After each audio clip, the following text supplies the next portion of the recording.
when Nintendo came out with their Game Boy system, Nintendo was still pumping out Game & Watch handhelds, and Tiger Electronics was pumping out their own handhelds too. This one in particular we're going to look at is a Mega Man 2 Tiger Electronics game, which was made in 1988, so it's actually older than I am. That is pretty crazy. This thing was not lightweight either. It took 2 AA batteries, and it's pretty big, comparing it to the size of my hand. Pretty thick, too, to make for the space for the batteries. So this one is Mega Man 2. It's got 6 out of the 8 Mega Man bosses that were in the original game. Funny thing is, the artwork on the game shows Crash Man, but Crash Man is not actually in this game. I just find that funny. Also, who is that hiding behind him? Is that supposed to be Dr. Wily? Because it looks like Dr. Light, but it can't be Dr. Light. Why would he be hiding behind Crash Man? Telling him to go after Mega Man. He was pointing his finger like, go get him. So that's kind of odd. Anyway, let's go ahead and turn it on here. It's not really it's as faithful as a Tiger Electronics game can be to Mega Man, but it's not a straight start-to-finish game. You just keep playing the game over and over and over again until you die. There's 6 Robot Masters. You kill the 6 Robot Masters, and then you take on this weird penguin-like boss that shoots crabs out of its stomach at the Wily Castle, and then after that, you deal with the dragon from the original Wily Castle 1 level, and then all the 6 Robot Masters come back, and you just repeat the process over and over and over again. So you just keep playing for a high score. To be honest, I get tired of it pretty easy, but let me go ahead and show you something here, which is pretty cool. They use the same 2 sprites for all 6 Robot Masters, each one with just slight variations. Like, there's Heat Man, Airman. I like how Airman doesn't have a face. Bubbleman, he's just got the flippers to differentiate him. Quickman's got the V on his forehead. Flashman using Airman's sprite. And Metal Man, yeah, using that sprite with the blade on his hand. So that's pretty cool how they made use of the sprites, the same sprite, to do all the different bosses. So we'll go ahead and start with Heat Man here. Every level's the same. You just keep hitting right until you get to the boss. There's 2 enemies. You've got the bats and you've got the crabs. I know it looks weird, but yeah, when it comes after you, you're supposed to jump over it. You can't shoot the enemies. I've tried. You cannot shoot them. You just have to jump over them.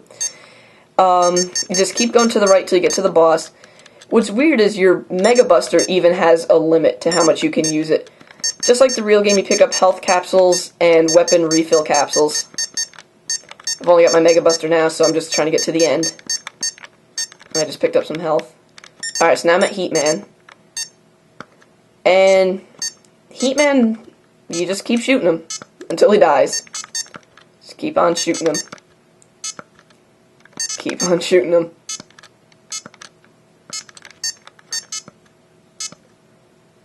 Eventually he dies. There he goes. He's finally dead. Now, the funny thing is,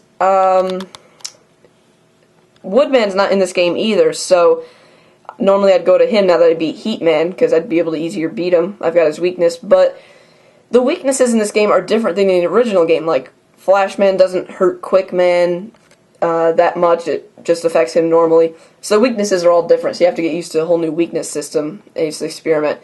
I usually just play it all the way through. Funny thing is, though, in the original game, Airman's weapons, they're like little air tornadoes that go up like that. In this game, they look just like the Mega Buster. Same thing for Flashman, too. Flashman, his weapon, it doesn't stop time or anything like that. It just looks like the Mega Buster shooting. So that's pretty cool. Let's do one more robot boss. Let's do Bubbleman. The level's exactly the same, it's just that some levels have platforms and some don't. The platforms are fairly useless. I mean, they can help you avoid enemies, but that's about it. There's never, like, items on them or anything like that. Oh, and I forgot to mention, too, in this game you have 1 life. If you die once, you're finished. You have to start the entire game over again. Beating all the Robot Masters, yeah. You have to do all that from scratch. Okay, Bubbleman jumps. So, do a little bit of jump and shoot, jump and shoot, jump and shoot, jump and shoot, jump and shoot.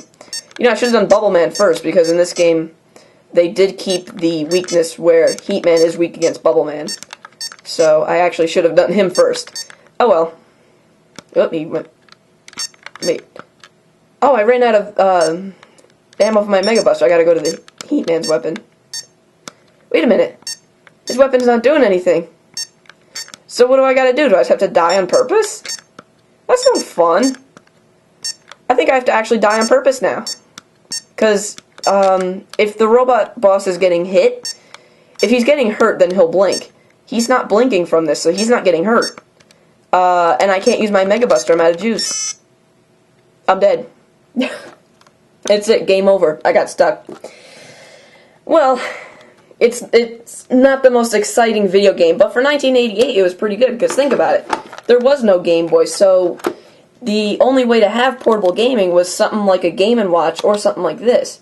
But for 1988, this was pretty cool. It's like, wow, you know, you take Mega Man 2 everywhere you go. That's awesome. And you might think, you know, by the time 1989 came out and the Game Boy was released, this thing would have just gone right into the garbage.